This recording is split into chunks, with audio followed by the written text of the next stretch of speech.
Welcome to the Tea of Life podcast, where our mission is to transform every attitude of life by encouraging and equipping you to live the life you love and love the life you live.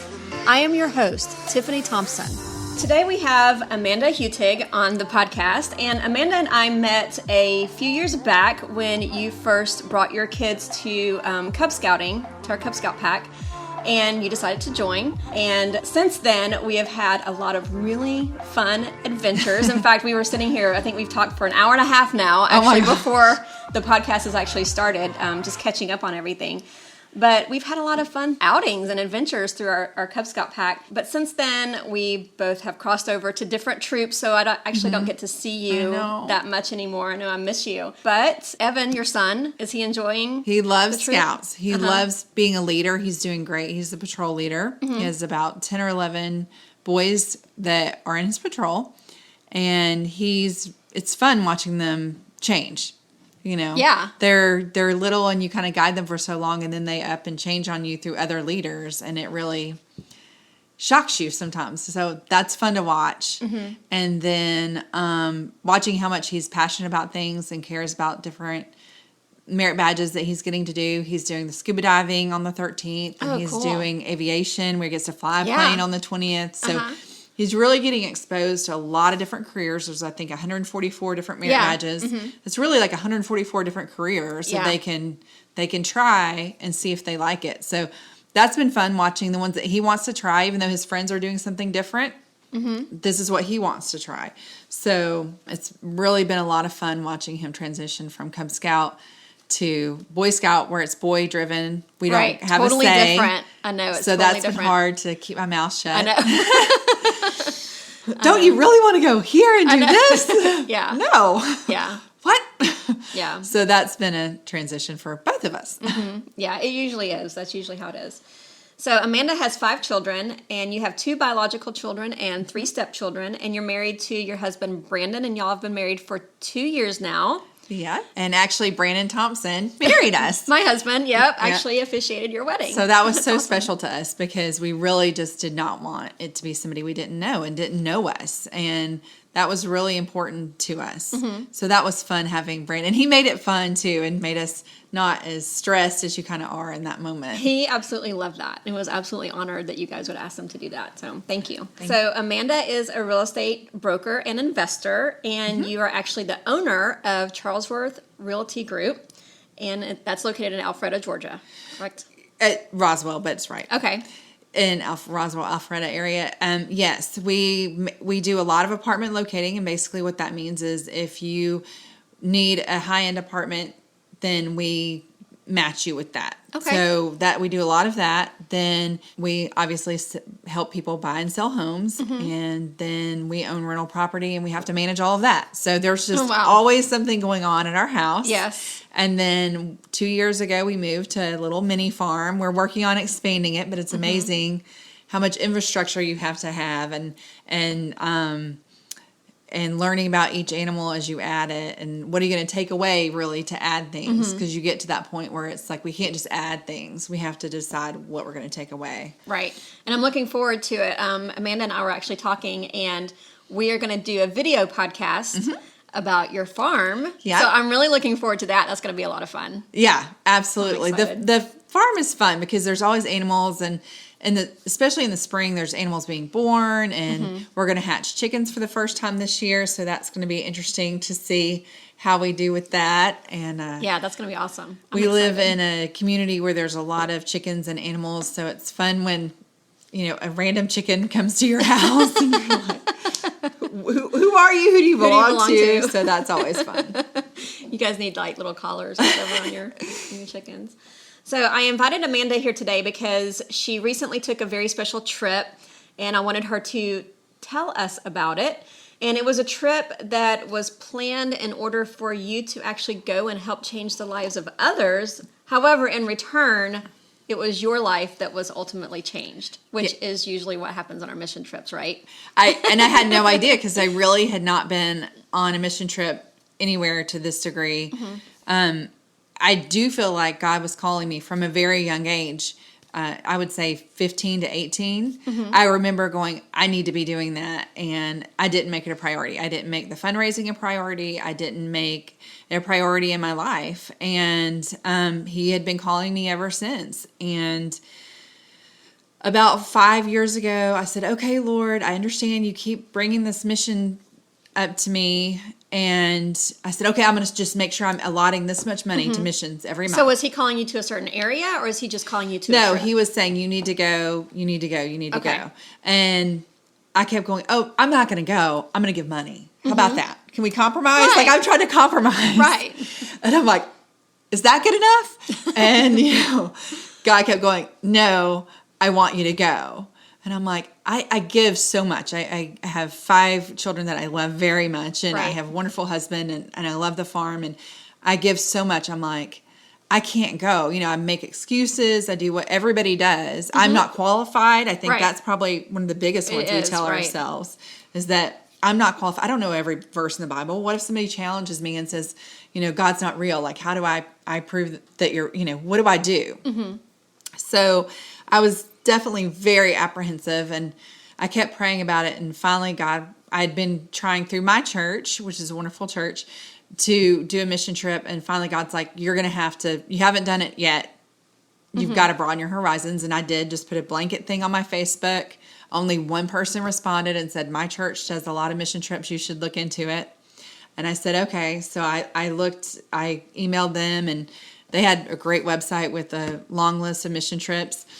And one stuck out to me because of the dates. It was dates that worked with my kids being away, which is huge.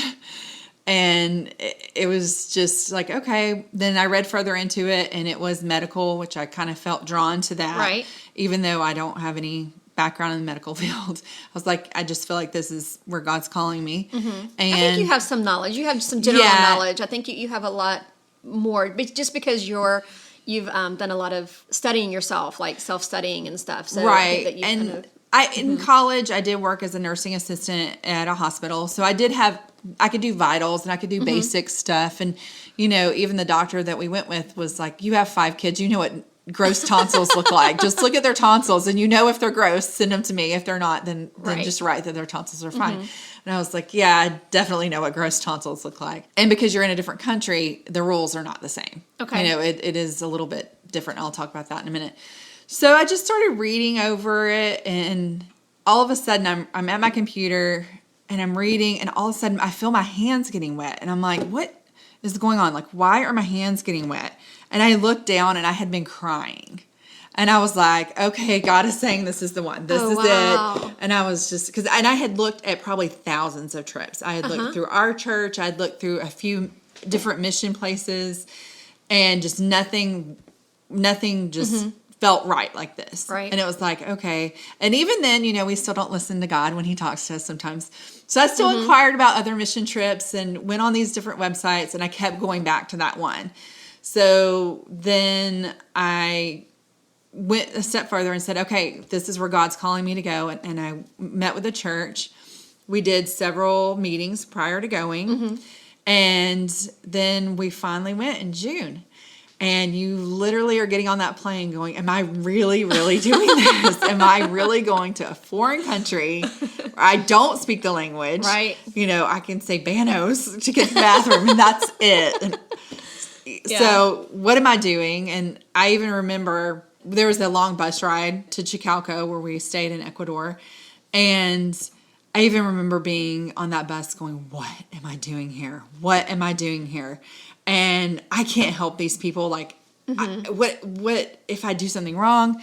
And you just forget you can do things that are so much greater than you because of God. Right. And God takes that one little thing that you do and makes it so much greater than you. And so that's what I just kind of even still hadn't wrapped my head around, even at that point. So we got to Chicalco, and we meet everybody, and we get ready. We're starting to get geared up to go to the clinic. And one of our first stops was a school, and they wouldn't let us in kind of at first. and they were supposed to have let us. We were supposed to be there. Okay. They did eventually let us in, and we were with a wonderful doctor named Dr. Gina Lundberg. She is a cardiologist. Sorry, I just automatically go to Office Space when I hear that word. Sorry. Okay. Yeah.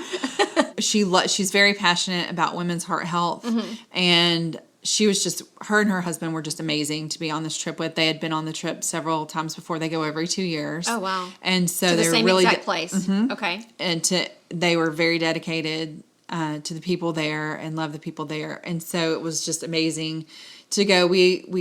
Some of the people we were with had never been on a mission trip like me. Some people were from Ecuador. Oh, and wow. then there were people like Gina and her husband who had been many times. So it was a nice mix of everybody. But we went, and immediately I was overwhelmed when we first started meeting the kids, and it's amazing. I started just showing them pictures in my phone. I'm like, oh, here's my my baby, my bambino, and showing them pictures, and they just ate it up. They had so much fun, and you're just like, wow. And all I could think, I was overwhelmed with the feeling of, I have been giving my blessing away for 20 years. Oh, wow. God didn't bring me here to help these people. Yes, that's a great thing that happened. Yes, we did help people, but he brought me there to bless me. It was my blessing that I had been giving away. I had been giving to missions. I had been doing other things, and I had given away my blessing for 20 years. Wow. And that was the most overwhelming feeling that I had throughout the whole trip, was just, why did you do this? That was the dumbest thing you've ever done. Why did you give away your blessing for 20 years? And so that was my biggest takeaway overall. From going on the mission trip. Eventually we were able to set up the clinic, and we were able to see the children there and the adults. And she's a cardiologist, so a lot of people with heart issues came. But I was truly amazed at how great the blood pressures were of the people there that were like our age. Yeah. Because everybody there has a garden. And it's a winter there. We went when it was technically their winter. Right. And they all have a garden. Most of them have some kind of livestock. The majority of what we saw actually was cows. Okay. You would think it would be something smaller because their lots are really, really small. And we think, gosh, I only have this half acre, and I can't, I can't produce anything. Whereas they have very, very small lots, and they have a big garden. Now, do they have the cows fenced in? Or do they? Sometimes they have them fenced in. Sometimes they weren't fenced in at all. They just, because I remember were just there. When we went to Romania, we remember seeing the cows, and they weren't fenced in, but they knew exactly where their homes were. And so every day they would walk the streets and go down to the stream. On the street. And then every night, the saying, until the cows come home, I guess. So every night at dusk, they would walk back to their homes. But they're eating bright green grass. They're, look healthy and happy cows. And that was, I've watched a lot of videos on how our animals are treated here that are mass produced and mass put in grocery stores. And so it was a huge difference. And they're getting it very fresh. It's not processed. It has nothing in it. It was funny to me too. There was like avocados that are just like on the side of the road squished. And in America like, we would be, we all want avocados because they're so good for you. Right. And so that's one of their big exports is avocados. So there was like a lot of avocados, and the food was so how much of that could you stuff into your suitcase to bring back home? And no avocados. They'd be coming after me. But the coffee was amazing. I did bring a lot of the coffee back. Yeah. So it was just life-changing, and just people were so nice, and you don't speak the language. It's amazing how much you can communicate when you don't speak the language. You think, because I was doing intake, and I'm like, if these people, we did have translators there that were saying what the initial problem was, but then I was doing vitals, and people can get their point across to you. My head hurts, like my head hurts. It's pretty obvious. It was amazing how much, even though you didn't speak the language, that you are able to communicate with people. It's really amazing. So we were able to witness to I think it was over 100 people came through the clinic all together. Dr. Gina spends a lot of time with them. They have public health care in Ecuador. So I felt like it was a long time when somebody had to wait for like an hour. I'm like, oh my gosh, in America, you would just be about to lose your mind. It would be ballistic. And they're like, no, they have to wait all day sometimes. So having to only wait, an hour isn't that big a deal. But people were so great and so Was nice. it mostly adults that came through, or were there children and stuff too? That was also a very weird thing. Okay. We would have children come because they found out we were giving away free parasite medicine, and they live with parasites. It's in their water, and they have to take medicine once a year. It's not, for us, what we would consider overly expensive, but it's probably about a day's wages. Well, when you have 2 or 3 children, it's like almost a week's wages between a family just to take parasite medicine once a year, and that's just not something most people can do. So they found out we were giving out free parasite medicine. They would send their kids on the bus to come and get treatment. And so it was very strange. So you just had these kids show up and you just gave them the medicine. Like, you didn't have to have a background check. You didn't have to give me your birth certificate. I want to see your vaccination records. I want to see all this stuff. That's awesome. They were there, and we would check their vitals and make sure that they were as physically okay as a normal vital check, which, most kids, unless they have something wrong with them, there's nothing wrong with them. But we would have kids come without shoes, and you would say kind of like, where's your shoes? And they didn't have shoes, And so just stuff that, it's just very humbling, because that your kids, right when they start getting any kind of worn on their shoes or, those are getting a little tight on you, we should go get you a bigger size. We don't want to hurt your feet. Right. We run out and buy another pair and don't think twice about it. It's a need. Normal routine. It's a need. Right. If they've worn them out and not just like, hey, I want a new pair of shoes, then you're doing great. You think. So, it was just very, very humbling to see just how much all of us take for granted. Because, where we were at in Montalvo, where we set up the clinic, there's widespread alcoholism on the men's part. Okay. So a lot of the women are raising the children by themselves, and that's, a problem everywhere. Yeah. That really is a problem in many different, including our own country. So they can just barely put food on the table. So it was just amazing to see, just treating a 3-year. We had one set of 3 kids, and I think the oldest one was probably 10 or 12. The next one was probably 9 or 10, and the younger one was 3 or 4. Come in to get parasite medicine. They took the bus there. Oh my goodness! By themselves, and you would just. I can't remember if they walked there or took the bus, but either way, they got there by themselves, and you're just I would never even comprehend sending my kid to do this. And I think the mom came by later and thanked us, and people were bringing fruit and things to thank us, and it was very, very, they were all very generous and very nice and giving what they could. But, just to think that they have nothing. It's just so, it's just so amazing to me. It was just very humbling. As far as I hear my kids ask for stuff. Have no clue that they have nothing. Oh, they're so happy. It's not like they're sitting there on social media and seeing what everybody else has around the world and seeing what their neighbor has and the new car and the new whatever and comparing themselves constantly. They don't have that. So they don't know. This is normal to them, and I love that. There's a simplicity about that I think that I really kind of long for. Oh, absolutely. I think, people say, this turning back to the land movement.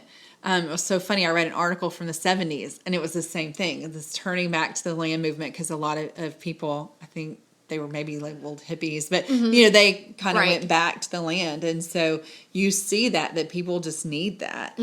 But no, I watched 3 little kids. They were washing clothes. They had this thing they were washing clothes on outside, and they were splashing each other, and they were having the best time and laughing. And I'm like, I can't even get my kids to put the clothes in the washing machine sometimes. I get arguments over that. Right. And here are these kids, little, outside, and they're scrubbing the laundry, and you can see them just working it. And then they're splashing each other like brothers and sisters totally would do. And just having fun. Yeah. And so it was really fun to see them just being kids and having fun and not on their phone and not staring at stuff and just being kids. So we did the Vacation Bible School too. There was a whole team that just did nothing but the Vacation Bible School. So we helped a little bit, but that was fun to watch the kids just, again, kind of getting to get away from their lives that are so hard and just have fun. Right. And we had actually brought clothes and shoes. And that's what we gave away at the end of VBS. You know, at the end of VBS here,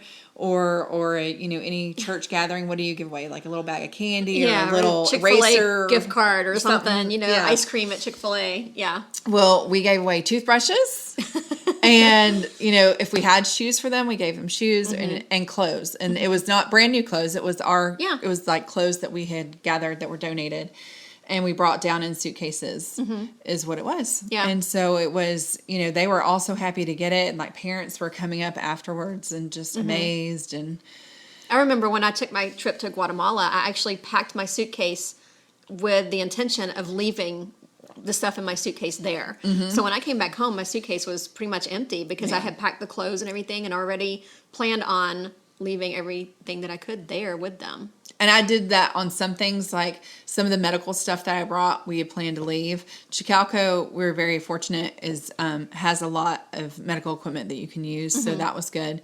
But like I had a watch. I had gone and bought one at Walmart, so I could take it when I was doing vitals, because we didn't do electronic vitals. We did the old method of vitals. And so I left that, you know, I tried to leave as much things as I could because they can't get those things there. Right. We actually couldn't bring drugs into the country, so we had to purchase them there. And then we had to like sit there and count prescription drugs, right? Yeah.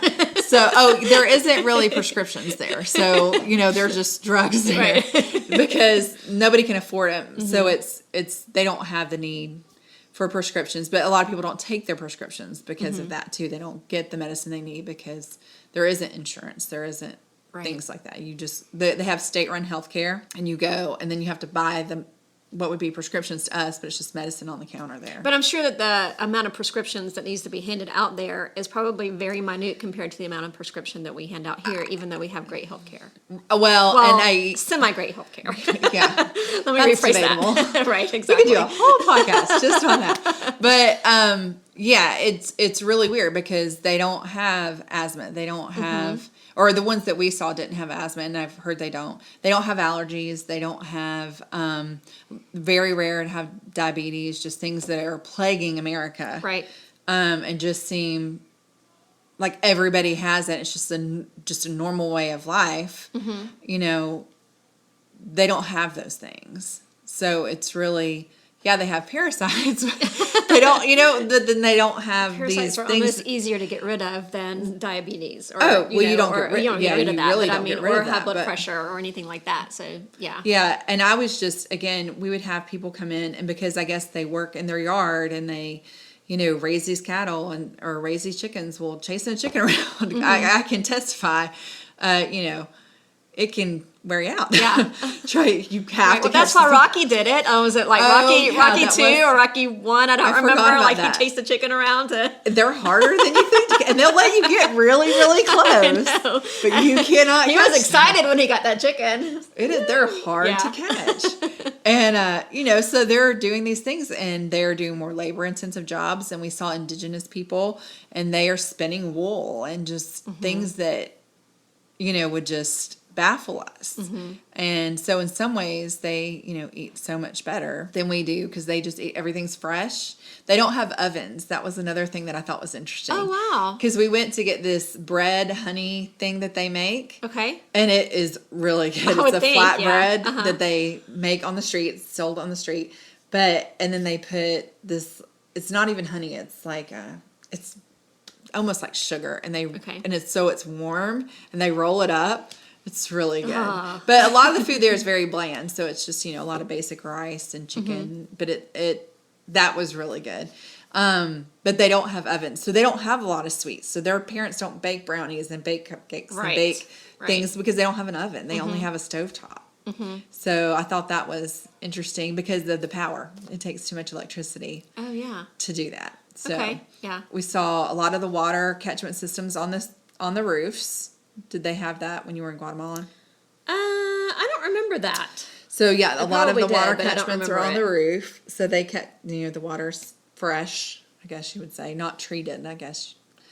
So a lot of people only drink that to try and not get the parasites. Then there was no ovens, And so just, really interesting things. They don't have a lot of refrigerators. A lot of people don't have refrigerators either there because it takes too much electricity and it just makes the electric bill too high. Then you feel really guilty thinking, I was like, I have 3 refrigerators. I know, right? And sometimes that doesn't even feel like enough. Like it was Christmas or something, that doesn't even feel like enough. So I thought it was a little, weird. They don't have stoves like we have. They only have like a cooktop. So all their milk and everything is fresh because even it has in to Europe, be. I was having a conversation with somebody the other day, and even in Europe, like in England, in different places, they don't have refrigerators the size that we have. They don't even sell them over there. Right, it's very hard to find because everything's fresh. Yeah, and everything is like the refrigerators are like half the size of the ones that we have here. We have the oversized we have the big refrigerators, but that's not enough now. We have to have the double, so like the oversized refrigerators And then the eggs were in the pantry. Yeah. Everybody was like, we went to get something out of this huge pantry they have at Chicalco. And they were like, why are the eggs in here? I'm like, well, if you don't wash them, then they actually can stay on the counter for a long time. Right. And pretty much till you use them. And that's what we do at our house because we have chickens. But, Americans weren't used to seeing that, and you don't have to put that in the refrigerator. So, and so everything did taste different. So it was like the eggs were better. The eggs, because free range. They probably were just free range chickens that they had there at Chicalco somewhere because there was a lot of different things at Chicalco. Wow. So it was an amazing trip. I got to meet some amazing people and make new friends. So that was fun. Since it wasn't my church, I really didn't know anybody. Yeah. And my husband didn't go. So it was really just kind of me going on this trip alone. I did miss my husband. Okay, so that just one sentence just sounds amazing to me. Me going on this trip alone. Well, sign me up. I said to my husband, I'm like, well, if God's not calling you to go, then there's a whole farm here for you. Because getting somebody to house sit when you have, goodness, so many animals, and we have a beehive now. And, oh, wow. Yeah, so, getting somebody to house sit is pretty unique. Right. So it is a Boy Scout that watches our house, and he's working on his Eagle project right now. So I was like very generous. I was like, thank you for all you do because nobody else will come here. Yeah. But if the Lord isn't calling you to do it, and I'm looking at another mission trip right now, and that's where I'm just having to pray about it. Like, is this the trip you want me to go on? Because it is so different now that you've gone on one and know what it looks like and what the goals are and what you're there to work on. Is this the right trip for you? So there's so many different trips, and I had looked for a really long time, and just praying about it, making sure that's where God wants you. Because I did talk to some people who've been on a lot of mission trips, and they said, yeah, I can tell this one God was calling me to go on, and I definitely didn't feel that with this one, and it was different and difficult. Yeah. And so I think praying about it and where God calls you, because he calls us all to different places. I was fortunate enough to get to go to Beth Moore and meet somebody new, and she is being called to the ministry. So it's hard to listen to God because it's not always easy. Right.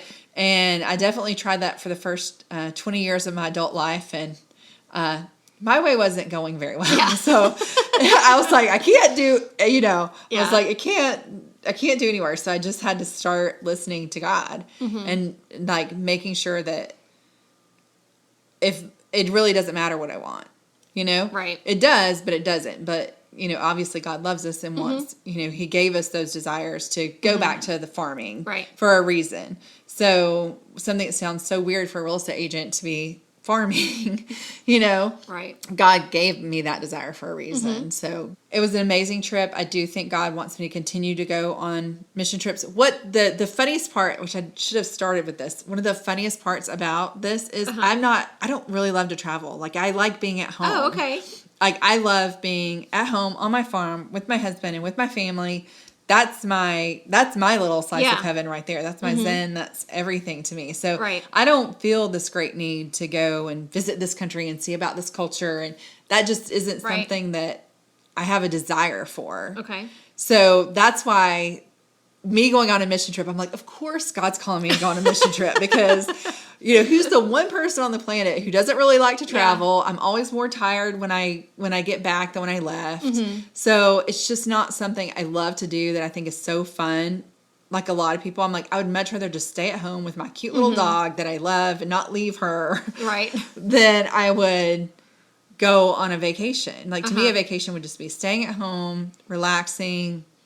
That to me would be relaxing and enjoyable. But that makes it all the more humorous that God just laughs. Like whatever you think you can't do, or don't want to do, God's going to be like, that's what you're doing. Yeah. So how have your kids responded to you going on this trip? Well, it's been amazing because, really we get so focused on ourselves that, and did God want me to do this? And me, and what about me? And I'm taking this trip. And how does that affect my family? And right. Because you are leaving behind 5 kids and a husband. Yeah. And an ex-husband who this affects, me being out of town like that. And I really just didn't think about them and all this as far as like I knew my kids were going to be out of town and his kids, he would get some time with his kids, which would be great, just them. And then they were going to go visit family in South Dakota, his kids also. So I knew everything was going to be okay. And that was my only thought process with regarding the kids and my husband. I knew my husband, would be fine. And I didn't really think about how it would affect them. So it's been amazing, though, all the questions they had. And then they almost immediately, several of them were like, I want to go on this mission trip. I want to go with you next year in 2 years. And I'm like, I know that you're saying that because it sounds like fun, but you need to pray about it. God needs to draw you there. If God is drawing you there, then we'll figure it out. And that's now how I try and have them look at things. There was a mission trip for one of our other children. And I said, are you being called to do this? And she said, no. I said, okay, that's our answer then. But then there's been other mentions of things at our church. And my kids are like, yeah, I need to go here. I need to do this. So I'm just already trying to train them more to, listen to what God's telling you. Because I'm definitely a type A personality. Like, I know what I need for my life, and I'm going to make sure I check every box, and I'm going to have the perfect husband and the perfect children and the perfect house and the perfect, and I lived like that for so long that I was miserable. And we're told that that's okay, though. Like, we're told that that's how it should be, that we should have the perfect everything, and then we should show and then we should be everyone happy. else that we have it. And and I was miserable, and it's like, sometimes God does give you what you ask for, and I think that was, God had me fall before. My ex-husband was in construction and I was in real estate, and the market hit us hard. Right. And so he had me fall before, and then I guess I still didn't turn to him enough, even though I was like, what lesson are you trying to teach me here, God? And then he's like, okay, I'm going to give you what you want. You want successful business? Great. You've got it. You want this house and all this stuff, you got it. Are you happy? And then you're like, no, I am completely miserable because I'm not doing and getting my blessings from God that I'm supposed to be getting, that he has for me. He's been calling me to do a mission trip for a long time for a reason. And again, it wasn't to help the other people. That was just a secondary thing. It was to bless me. And that was just like something I couldn't even see. I was just like, how am I going to go help these people? I don't know how to help people. And I know how to sell real estate. You have a real estate question, I got you. And you don't go to Ecuador to do that. So. Right. So I have no idea what I'm doing. I'm not, and I come from, my grandfather was a minister. My uncle is a missionary his whole life. And I'm like, they know the Bible backwards and forwards. Like I could ask them, just like call out, something, and they would be able to just quote the Bible for me. I can't do that. He's not calling me to do that. And then it's just so amazing how when you just say, are we really going to move to a farm? Like, I know I'm being called to do this, and I know that this is what God wants for our lives, is to just go and be healthier and be, and this be how we eat. And it seems crazy, but and then you're at the farm, and you're like, are we really doing this? I mean, sometimes you just look in the mirror and But say, the thing is like, you felt like you were called to go to the farm, and you felt like that's what God wanted for you. So weird how you just, God's calling. And it's so funny because it's like, okay, I finally am listening to you, Lord. Because I tried it my way. Right. And then once you're listening to the Lord, it's amazing how you just get so much joy from something you just didn't think you would get joy. Or it never occurred to me to get joy from. Like, okay, I'm gross, I'm covered, and I don't even know what right now. Because I've been in the garden, and I've been in with the chickens and doing all this stuff. Or I've helped process chickens. That's always fun. So, I've been doing this, and you're just like completely happy. Like you're just in complete bliss, and you're just like, you feel very undeserving sometimes too. I think I suffer with guilt. I feel very guilty that I'm so happy and I should do more for a lot of times I do feel like I should do more for other people. So I'm always trying to, give back wherever I can. So, but this was just an amazing blessing on my life, which I just didn't even occur to me. I just thought we're going here to try and bless others, and I have no idea how I'm going to do that. But it's amazing how, the simplest thing blesses other people, just smiling and being happy and showing little kids your phone with these funny pictures on it. Right. And like, this is our casa, and then, helping people medically. Like, even though I'm not the doctor, doing the vitals check-in and just knowing that she's blessing their lives and touching them, and the pastor's getting a chance to speak with them about God, and you're a part of that, even though it's way bigger than you are,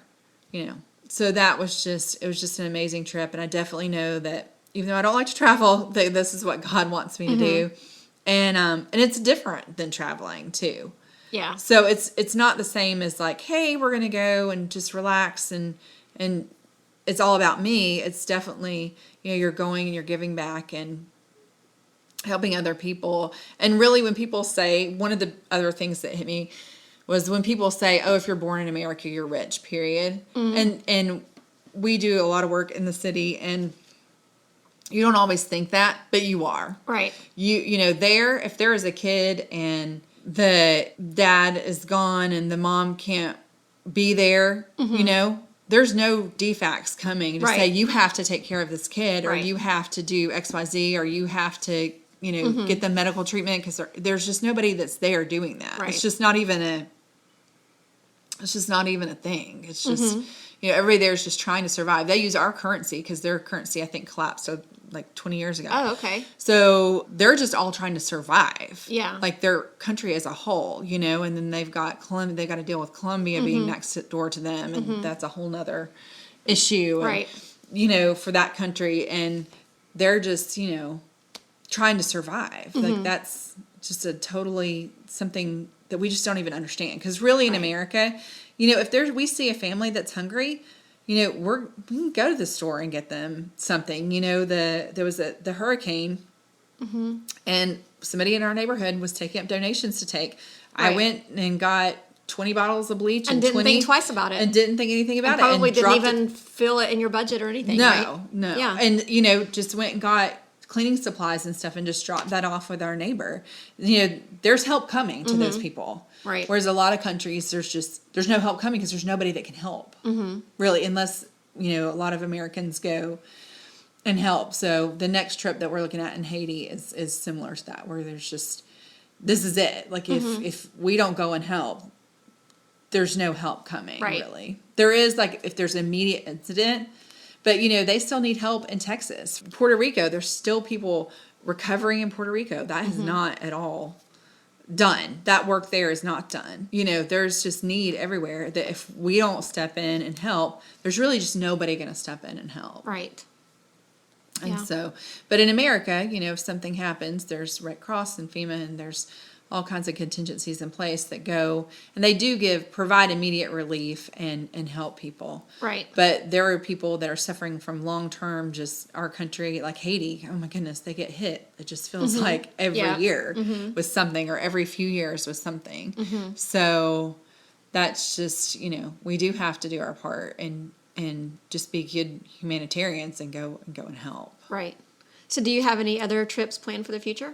I definitely want to go back to Ecuador every 2 years. That is the trip that it is as far as I felt it was safe, where we went and what we did. And I felt that that's where my children, it would be there were other kids their age on that trip. So they do VBS and things like that with the kids. And I do feel like if that is where my kids are being called to do, that would be a great trip to go and work. And at Chicalco, which is the main missionary home there, they have a whole welding facility, but they don't always have welders. So I think my husband is feeling called to go, and he can do that. So I wonder if Evan could turn that into some kind of an Eagle Scout project. I don't know if he'll be there yet or be ready. Right. But we're already, I already have mentioned the Haiti trip, and I don't know because I haven't done all the meetings yet for that one. Right. But definitely, our Boy Scout troops, just like yours, is so generous. And I definitely feel like we can go to our troop and say, hey, my mom is going here in February, and we want to take just a whole suitcase full of shoes or, clothes, or even, I don't know what the rules are with Haiti. I don't know if we'll be bringing medicine in or let's get 200 mini first aid kits together and put them together and take those and hand them out to kids, because they don't have things like Band-Aids and aspirin. They do but again, it's so weird. Our body is designed to scab over, aka Band-Aid, right, and clean itself out, and so they don't necessarily put Band-Aids and Neosporin on everything like we do, because they don't feel like they just aren't programmed to need it. Yeah, right. Because they just let it scab over. And guess what? They're fine. Amazingly enough, they're fine. Right. So, they just don't think about those things or needing those things. I have thought about our Boy Scout troop and how they could play a role in this, as far as if we go, or if just I go to Haiti in February. I know that I'm sure that there's a need of some sort that we'll be able to fill through Scouts. And then I have even thought he probably still won't be ready even in 2020 for his Eagle. Okay. By then he may or may not be. But if not, he can still do something, Anybody can do something to help people. Whether it's just something small, like I'm so busy, and me, I'm always trying to fit 20 things where 2 things should be. That's just how I operate, which I hate, but trying to improve upon it. I ran out of gas the other day. I was driving down the road, and I was like, you got it. And I knew immediately. I was like, oh, I cannot call Brandon with this. No. He's busy at work. And there was a gas station not that far. I walked there, and there was a guy checking out, and I made a joke, and I said, well, at least your wife didn't run out of gas, because he was getting something to fix her car. And, he's like, I can drive you, he's like, and it was raining. And I was like, it's okay. I'll be fine, And he's like, no, it's just right at the road. I said, yeah. And he drove me, and oddly enough, I needed him because the gas can is like this airproof gas can now. They're weird. Okay. And so I couldn't get the gas in. And so he had to help me with that. That was probably where I needed his help the most. But just, being a good Samaritan, being a good person. And that guy had no idea when he went in to get a part for his wife's car that, he would be helping me, but he was just a nice person and did it. And I was very grateful and told him, I was very thankful, and I didn't have to walk back with a 5-gallon can of gas in the rain, so, cause I didn't want to have to call my husband, but so it was just a really nice thing you can do. There's always opportunity to do nice things for people. So, Yeah, totally. So what would you tell somebody who's actually been thinking about doing a mission trip, but maybe they haven't really felt like the timing was right, or that they weren't equipped to do it, or maybe even they have a farm and a big family as well, and they feel like they can't get away? What would you say to that person? I would say pray about it, because that's what I've learned to do about everything. When I think something, or I want to say something or do something, and I know that the repercussions are big, pray about it. Just, or sleep, sleep on it too, because God might give you the answer tomorrow. But I would say don't give away your blessing. Whatever it is that God's calling you to do, whether it's ministry and you're feeling roadblocks from ministry, or sometimes that roadblock is there for a reason, to make you appreciate it even more when you get there. Because I definitely think if I would have went when I was 18 and I'd always just kind of been going and it had been part of my life, I wouldn't have the lesson learned that I have. So it's just weird how God works like that. But whatever it is that God's calling you to do, and you think you can't do it, you can do it. And God can do things that are so much bigger than you. So just, whatever he's going to use you for is going to be so much bigger and so much greater. You're going to be in awe and amazed. And don't give away your blessing. This is a blessing. God calling you to do something isn't a burden. It's not something to put on your to-do list. It's not just this overwhelming thing. He already has the plan. So just don't worry about that. And just don't give away your blessing, because he's wanting to bless you, even though it seems like you're doing something for someone else. Yeah. And it's not like he's going to say, okay, I want you to go to Haiti, or I want you to go to Ecuador, but good luck with that. Yeah. I'm going to, hey, why don't you go there and you can figure out how to take care of everything else at home while you're there. Have fun. Yeah. I mean, no, he's going to take care of it. He's going to if he's calling you someplace, he's going to take care of your home, whatever you have going on here. Yeah. And even with, we do have the 5 kids, and a lot of them are saying they want to go to Ecuador the next time. And that would, I'm sitting here in the back of my head thinking, that's a lot of money. Mm-hmm. Once you add up, 5 or 6 of us going, that's a lot of money. And then I just let it go. Mm-hmm. Like, I think it, and then I just have to let it go and go, you know what? If God's calling them to go do that, the money will be there. We will figure the money out. It's not a lot of money to God. Right. Yeah. He owns it all anyway. Yeah. So, I'm just like, he'll provide a way if that's where he wants us all to be or to go to, and just don't worry about it. But that also doesn't mean that you need to sit back and be like, okay, God, provide my way. I'm going to go to work today. Yeah. Well, that's why you do that. No, you have to do your part. I just listened to a devotional. I like to do them in the car because I'm always on the go. Yeah. I was just listening to a devotional, and it says, just because while you're waiting, because there's so many things in our lives that are going on that's just while we're waiting. Like, my daughter has been very sick, and a lot of times it's just so hard because I'm just waiting. And yes, when I look back at the past 6 months about how much better she's gotten, even in 6 months, but just the waiting, it can be so hard. But just like you said, I'm not going to not take her to her doctor's appointments. I'm not going to not actively make sure she's at therapy and at, occupational therapy and working with her school. I'm not going to just sit back and do nothing. Correct. I'm definitely going to still be working towards it, but God will provide a way, So I think what we do while we're waiting, in that waiting period is so important. I'm not going to quit selling houses or quit. Right. Just sit back. There's that saying that says, pray like it depends on God and work like it depends on you.